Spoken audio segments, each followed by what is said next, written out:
Let every go signal remind you that you do go farther with Signal gasoline. The Signal Oil Program. Signal Oil brings you another strange tale by the Whistler. Tonight, the story of a man who gambled with life and of the tale the dead man told.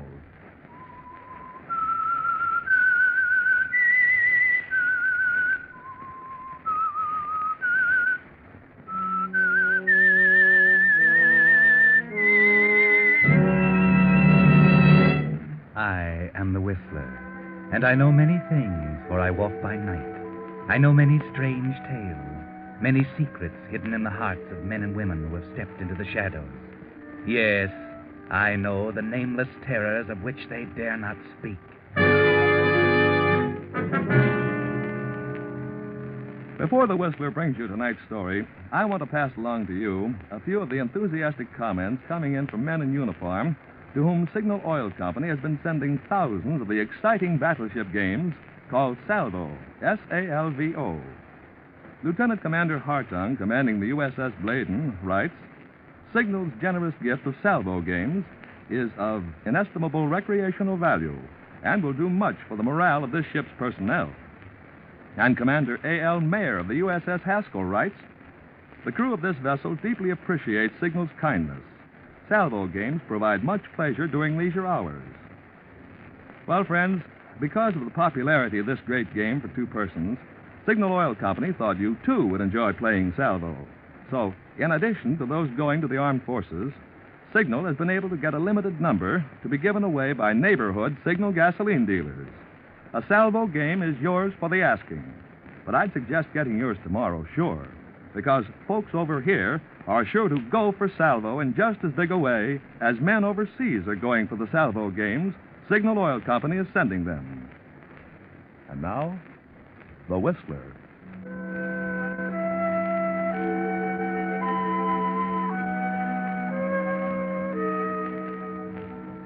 A driving rain slants down outside the Golden Pheasant nightclub. It drenches the streets, but it doesn't seem to dampen the gaiety of the crowd inside.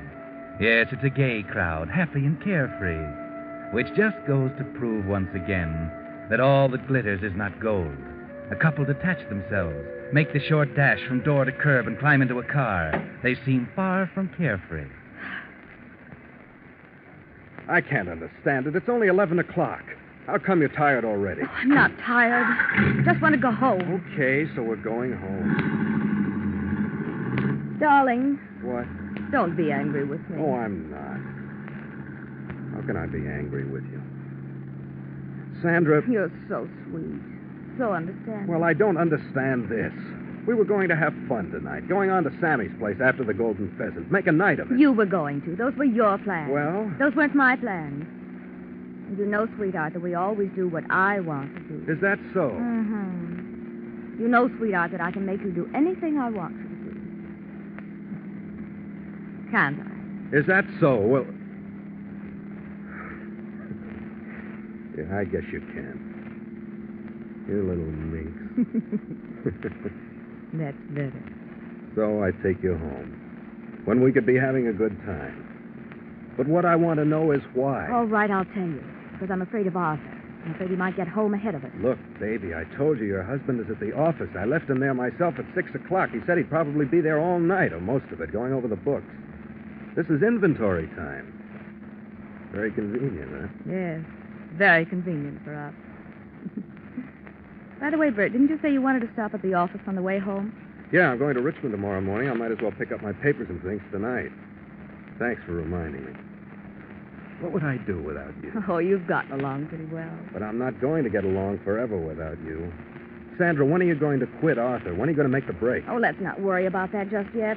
Maybe something will happen to make things easier. But this has been going on now for months. I'm not going to wait forever. You'll wait, darling. Just be patient.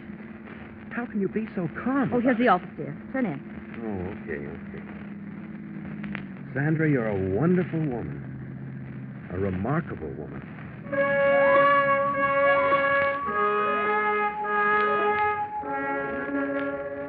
Yes, Bert Williams, Sandra's a remarkable woman. So remarkable that you're risking everything to be near her. Your friendship for Arthur, her husband. Your business partnership with him. Your reputation. None of them matter if you can just persuade Sandra to leave Arthur for you. But it's going to take a little more time, it seems. I'll just be a minute. I'm coming with you. But, Sandra... You're not going to leave me out here in the rain on this dark street alone? No, but listen, Sandra. Arthur's up there. He might hear us and come out. Oh, he won't see me, I'll promise you. Oh, all right, then. Come on.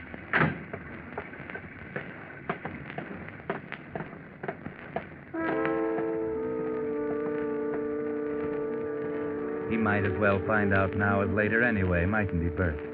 That might be the best way, just get it over with. So you walk up, not being especially careful about the footsteps. Down the hall, into your office. Get the papers. Back past his office. Across that patch of light on the floor, coming through his closed door. That's funny. Shh. What? Listen. Not a sound. Well, he wouldn't be talking to himself. No, but maybe he's already gone and forgotten to turn out the light. Arthur and waste electricity? Not Arthur. Still, he might have. Maybe you better stick your head in and see. I'll stand back out of sight. He'll never know. But Sandra... You might as well. Besides, he'd think it was funny you didn't stop and say goodnight. Yeah, I suppose so. Okay, just a minute. Hi there, you old workhorse. What are you up to? Well, he must have fallen asleep. Arthur, this is a fine way to act. Come on, wake... Arthur. Arthur. Good Lord. Bert? Sandra, stay out of here. What's the matter? Something wrong? Sandra, go backstage. Something the matter with Arthur? Why is he lying there with his head on the desk? What? Oh! Oh! Arthur! Sandra, be calm. I don't know what happened, but... He's dead, isn't he? Yes, he's dead, all right. Bullet right through his temple. Oh, no! Why did he do a thing like that? I don't know. It does look like suicide. What? There, now, Sandra. Sit down. Try to keep calm. Oh, Bert. I was through with him. I was going to leave him, but I never wished him dead. Of course not, darling. I know that. Now, just take it easy. I can't believe he'd commit suicide. Why? Well, maybe he left a note. They usually do. Let's see. Here. There is something on the desk. Here. Here, look. It's addressed to me. You? Yeah. Dear Bert, this will probably be a shock to you, but believe me, it's best. Business is bad, but that's only part of it. You'll be able to carry on with me out of the way. Just one thing, look after Sandra for me, will you? Goodbye, Arthur. Oh, Arthur. How could he do such a thing? I can't tell from this whether he knew or not. What does this mean? You'll be able to carry on with me out of the way. I don't know unless... Of course, he meant the insurance. Insurance? Yes. Didn't you two have some kind of partnership insurance? Yes, that's right, of course. We took it out when we first started in business. If one of us died, the other got $100,000. Yes, that's what he meant. Business was bad, but if he died, you'd get $100,000 to help with the business. Only Sandra... Oh, what a fool. He made a terrible mistake. Why? I won't get any $100,000. I won't get a cent. Oh, why not? Because there's a suicide clause in the insurance. It's paid for any natural or accidental death, but not for suicide. Suicide voids the insurance. It was all for nothing. He did it all for nothing.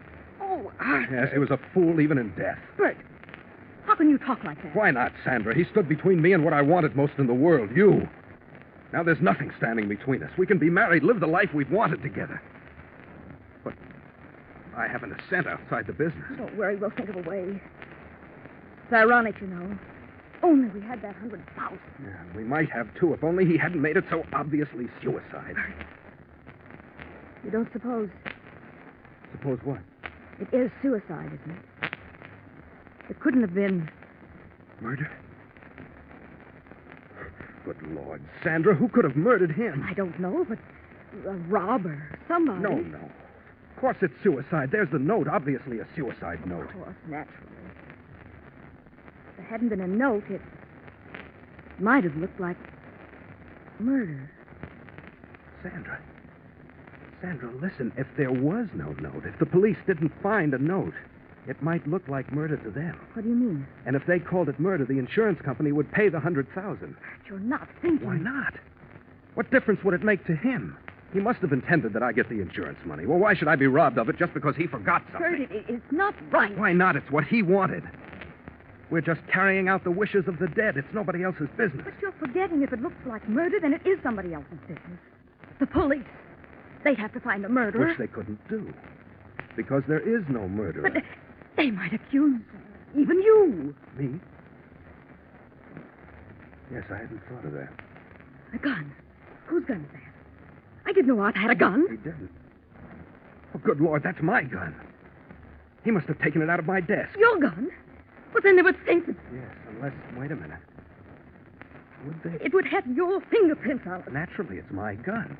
And it has his on it, too, because he used it. That would prove it was suicide. Yes, unless we wipe them off. And put mine back on. The murderer would wipe his off anyway. But it would be natural for mine to be there. Yes, that's right, of course. But they still might say you killed him for the insurance. They might say that, but... Look, Sandra, I have a perfect alibi. I was with you. We've been at the Golden Pheasant all evening since 7:30. Plenty of people saw us there. Now, wait a minute, please. Think a minute more. I wouldn't want anything to happen to you now. Darling, don't worry. It's simple. They couldn't possibly convict me, even if they did decide I did it. Now, don't worry. Everything's going to be all right. I'll just wipe the prints off with my scarf. Then grip the gun there. Wipe it again, but not too well, so some of my prints will be left on. Now I drop it carelessly on the floor. Now the note. Just touch a match to it. There goes the evidence.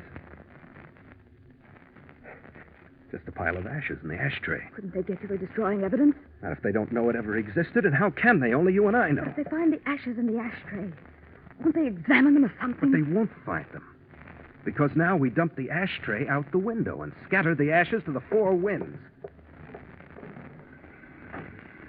There, that does it. Now we're all set. Oh, darling, I hope so. I'm scared. Don't be, baby. It'll be simple. Just leave it to me. And you better cry a little more, so you'll be properly tear-stained when the police get here. Police? Sure. That's the next step. Hello, operator. Get me the police station. Yes, the homicide division.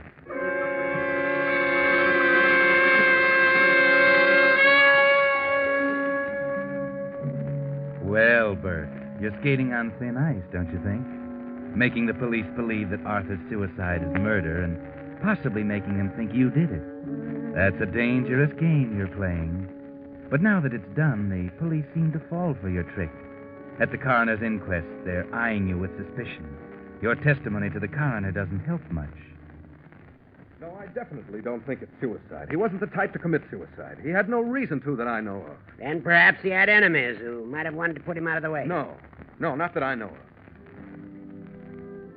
The coroner seems satisfied with your testimony. Then Sandra answers the question. Yes, Mr. Williams and I spent the entire evening at the Golden Pheasant nightclub. And your husband didn't come along? He said he had some work to do. We dropped in at 11 to pick him up.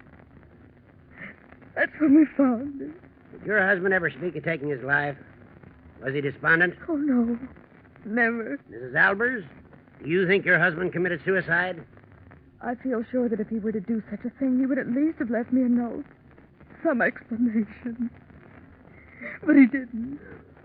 Therefore, I can't believe he took his own life. That went over big, didn't it, Bert? That practically clinched it. They can't call it suicide now. Sandra convinced them. But just to add another link, there's the police officer to add his testimony. The bullet entered the right temple on a 250-degree angle. That is, slightly from the rear and moving forward. Powder burns on the skin indicated that the gun was not held directly to the head, but several inches from it, perhaps 3 or 4. In your estimation, Captain, could it have been possible for the dead man to have fired the fatal shot himself? Well, yes, possible, but it would have been an awkward position. If he had shot himself, it would seem more logical for him to have placed the muzzle directly against his temple. Ah. And in your opinion, the gun was probably fired by someone else. Someone who came up from behind him, perhaps. Well, that'd only be an opinion. It might not have been. It could have been either. Well, Bert, there's a break for you. A break you hadn't counted on. Arthur was very obliging. You can see him right now, deciding to hold the gun away from his head. No doubt he wanted to avoid unnecessary unpleasantness. He was so fastidious. Well, offer up a few thanks, Bert, because that did it. The coroner's jury has reached its verdict. The jury finds the deceased, Arthur Albers, met death at the hands of a person or persons unknown.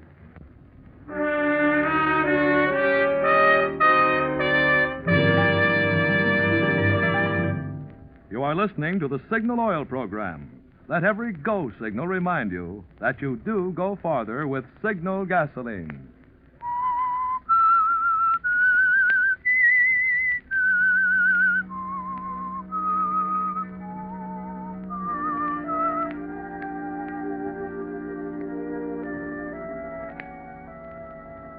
Well, Bert Williams, you pulled it off, didn't you? The coroner's jury called it murder by person or persons unknown. Oh, there'll be an investigation, but you're not worried about that. You'll be able to prove that you didn't do it. But now you've fixed it so that you can get that $100,000. Go ahead. Go on down to the insurance company and collect it. Yes, naturally, Mr. Williams, you want the insurance benefit. It's rather customary to give us a little time to investigate a case like this, in which there seems to be some question of doubt. But I need the money right away. The business, you see. Yes, of course. I understand that. But, you see, in case it were later proved that Mr. Albert's death was by suicide, then we'd not be able to pay it. I know that, but the coroner's jury has already said that it was murder. Unless I'm very much mistaken, that makes it legal. Yes, unless we could prove otherwise. You mean you'll investigate further on your own? Yes, of course. We're required to do so. But you're also required to pay me, since it's officially called murder, at least until you prove otherwise? Yes? Then I'll take that chance. And pay you back if I'm wrong and it is suicide. There's only one thing about that, Mr. Williams. By taking the money now, I warn you, you might be laying yourself open to suspicion of fraud in case it turned out to be suicide. Fraud? Yeah, now, please don't misunderstand, or don't... I'm not accusing you of anything. I only warn you that the courts might view your action as suspicious. I'm suggesting that it might be better to wait, let the decision be final before you collect your benefit. I'll take the chance. I want the money now. Very well, Mr. Williams. As you wish.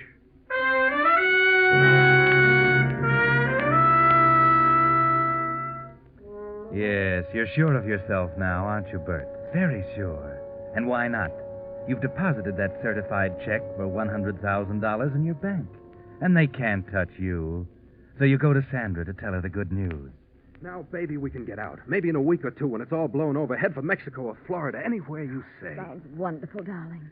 I'd like to start out right now. So would I. We better let things cool off a little first. The insurance company might smell a rat if we pulled out too quickly. The insurance company has nothing to do with me. I could leave right now. Rest after the strain of the funeral, you know. Without me? Hey, now, none of that. From now on, it's us together. It's a fallacy, you know, that two can live as cheaply as one. That 100,000 would go a lot farther for just one of us. Sandra, I don't understand you. Naturally, you're going to share it with me. I don't care anything about the money except for what I can do for you. Oh, really, darling? Well, that's very nice. Because, you see, I've decided that I'll just take it all. So if you don't mind, you might write me a check or make out a bank draft or something. Sandra, what is this, a joke? No joke, I assure you, dear. I'm very attached to money. And the thought of that 100,000 thrills me, so I'd rather not have it piecemeal like a housewife's allowance. I want it now. Good Lord, Sandra, do you realize what you're saying? You're telling me it's the money you want, not me. Well, you might put it that way. Are you trying to tell me that all this time I've meant no more to you than that? Oh, it's been fun, darling. Fun? Sandra, you can't mean that. I'm afraid I do, Bert, so there's not much need for any further talk. Just transfer the 100,000 to my account tomorrow morning, and we'll call everything even. Even? What fantastic notion makes you think I'd give you the money now? It's far from fantastic. I have a notion you wouldn't like for me to tell the insurance company and the police that you perpetrated a fraud. That Arthur really did commit suicide. And you destroyed the evidence. You wouldn't dare tell them. They wouldn't believe you in the first place. How could you prove it? With a little slip of paper I have. Just a note. A note from Arthur. It came registered mail the day after he died. You might call it a suicide note. No. Yes. Isn't it logical that he'd write one to his wife as well as to his business partner? I never thought of that. No, darling, you didn't, did you? But it turned out very nicely for me. Now, when you transfer the money to my account and bring me the bank book, I'll do you a favor. I'll burn this little note like you burned the other one. Okay. You win, Sandra. That's a good boy. I'll expect you then about 10 in the morning.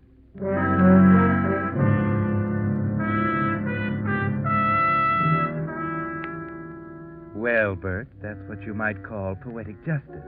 Well, poetic anyway. You really got taken, didn't you? But there's nothing to be done about it. She has you on a spot. And so you'll have to go down, transfer that $100,000 to her account, and bring her the deposit slip.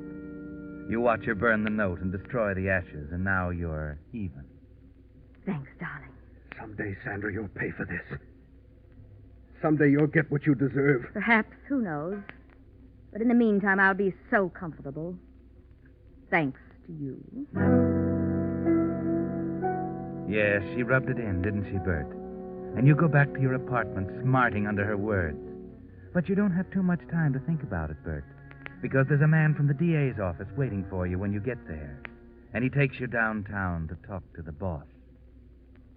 Just a couple of questions I want to ask you, Mr. Williams, just to clear up a few points. All right, anything I can do. First, a minor point. Did either you or Mrs. Albers smoke while you were in Albers' office before the police arrived? No.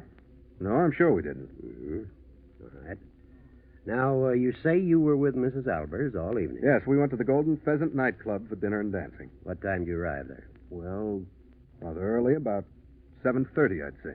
And where were you before that? Well, I was at the office till about 6. Then I went to my apartment to dress, I suppose. I can't really remember. Mrs. Albers was not with you then? No, I picked her up about 7:15. Why? Well, you see, Mr. Williams, the autopsy proves that Albers was killed between 6 and 7. Oh, I thought... You thought what? I thought it was probably later, that's all. Is that so?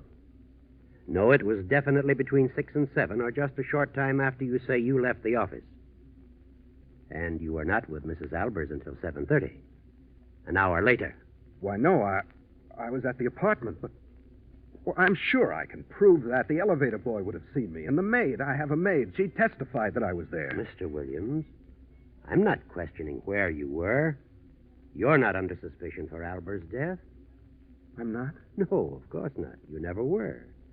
You see, from the very beginning, we had a pretty clear line on the real murderer. What do you mean? The ashtray was the first clue. You see, it was a little strange that a man working late at night hadn't piled up an ashtray full of cigarette butts. The ashtray had been used, but there were no butts left in it. It hadn't been dumped into the wastebasket, so we got a little suspicious. We found that it had been dumped out the window. Out the window? Yes. And among the cigarette butts that we found was one especially that interested us. It was smudged with lipstick. This naturally led us to think of a woman. A woman? Not one... No, not one of the office employees, because we found that the janitress had cleaned that ashtray about 6. After all but Mr. Albers had left for the day. And you told us that Mrs. Albers didn't smoke when you two came in later that night. Yes, that's right. Mm-hmm. That meant that there was a woman there about the time Albers died.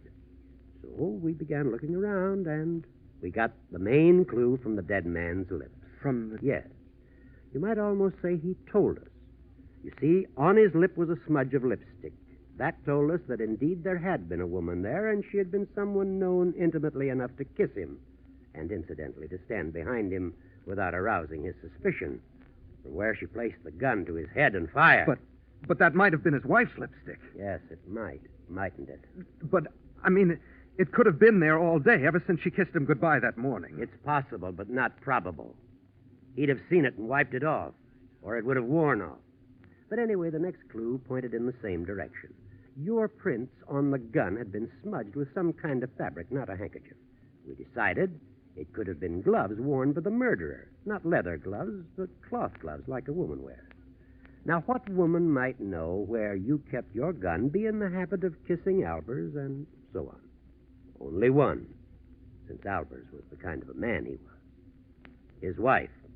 You mean you're charging Sandra with the murder? Yes. You clinched it with what you just told me. What do you mean? You told me the truth. that you didn't pick Sandra Albers up until 7:15. She slipped. She told me you picked her up shortly after 6, at exactly the time she was killing her husband. No, she didn't do it. You're making a terrible mistake. I know she didn't How do do it. you know, Mr. Williams? Because Arthur Albers committed suicide. Oh, come now, Williams. He did. There was a note, a suicide note. What happened to it? I burned it. I burned it so it would look like murder and I'd get the insurance money. Mr. Williams, I know how you feel about Mrs. Albers, and I know you're trying to protect her. But I warn you, she's not worth lying for. She's going to be prosecuted for the murder of her husband, and she's going to be convicted. Nothing you say can help her.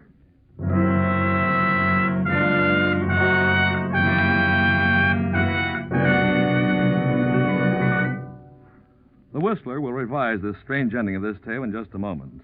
Meanwhile, I'd like to tell you about Roy Jacobson, for 13 years a Signal gasoline dealer in Berkeley, California. What with repairing tires, relining brakes, replacing mufflers, and other jobs to keep aging cars on the road, Jacobson is a busy man. While I was waiting for him, a customer who had just had his brakes relined commented, "I've been having my car serviced at Jacobson's Signal station for 13 years, and I have yet to hear a customer squawk. I know I can depend on his work because he's so conscientious." Conscientious. That word, friends, characterizes the kind of service you'll find in Signal gasoline stations from Canada to Mexico.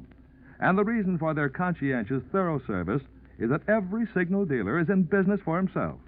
Most of them for many years, like Roy Jacobson. Naturally, they want to serve you so well, you'll be their permanent customer.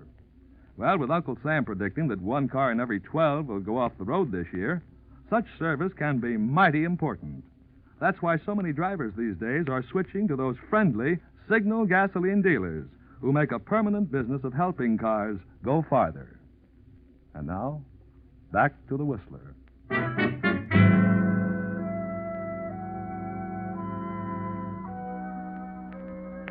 Well, the district attorney was right. He did convict Sandra Albers for the murder of her husband. All through the trial, Bert Williams kept trying to explain the clues they brought in, kept protesting Sandra's innocence, but it was no use. Nobody believed him. And when she died, something happened to him. He said he'd murdered her, that ghosts haunted him, that he heard her calling to him. His friends decided his mind had snapped and they had him put away. Too bad. No need for it at all. No. Because what Bert didn't know was that Sandra really had killed her husband. Yes, the district attorney was right. And Bert, who had started out to make it look like he had committed a murder he hadn't, ended up in a madhouse because he thought he had committed one that he hadn't. Funny, isn't it?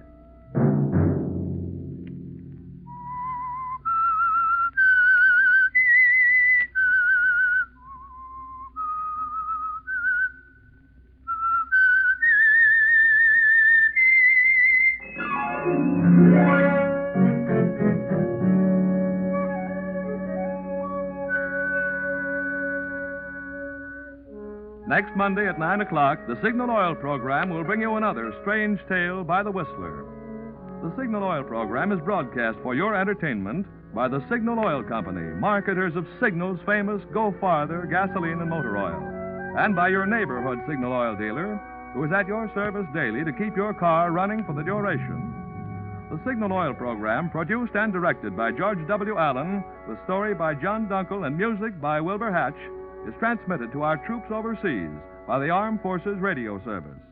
Bill Pennell speaking for your friend, the Signal Oil Company, and suggesting once again that you let every go signal remind you that you do go farther with Signal gasoline.